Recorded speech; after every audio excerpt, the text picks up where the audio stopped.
Kapatid, meron po tayong isa pong kapatid sa pananampalataya na kapag tuwing ako po ay nagtuturo po patungkol po sa ating Panginoon, agad po siyang bumabaling sa ibang kwento na bakit daw po paulit-ulit yung mga pahayag ko tungkol po sa ating Panginoon na iintindihan naman daw niya.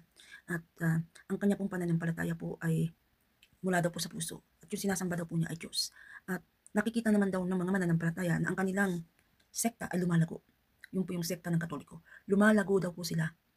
Kaya po maraming mga Katoliko, mapapansin nyo sa buong mundo, lumalago po ang pananampalataya nila. Pakinggan po natin ang matinding pahayag ni Brother Eli para sa mga tao na lumalago sa pananampalataya. Kung ito ba ay ayon sa kalooban ng Diyos o ayon sa kalooban ng kalaban ng Diyos. Mag-ingat po tayo kapatid. Baka po yung sekta na ang pagkakakala natin ang ating kaligtasan ay nandun.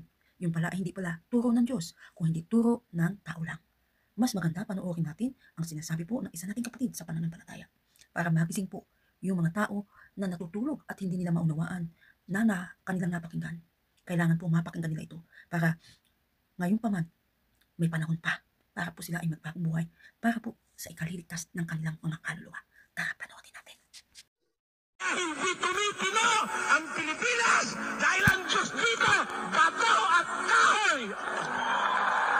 Yan ang Diyos ng maraming tao rito. I'm sorry for you. Magalit kayo sa akin, okay lang. Idemanda kahit ikulong pa ninyo ako. So be it. Masabi ko lang ang pinasasabi ng Diyos na nasa Biblia. Dahil nahahalata ko, hindi lahat ng mga ngaral magsasabi ng sinasabi ko. Pagsunod sa Diyos, pag-alis sa masama, at pagsunod sa kanyang mga kautusan.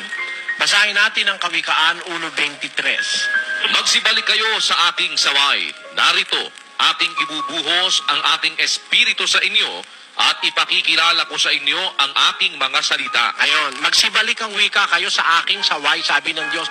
Yung mga rebulto nyo, gawa ng mga antikristo, anti-Diyos, anti-Biblia. Okay, magalit kayo sa akin. Ano ba, batayan ko? Biblia! Huwag kang gagawa! Paggawa pa lang, bawal na. Ano ba ibig sabihin ng huwag?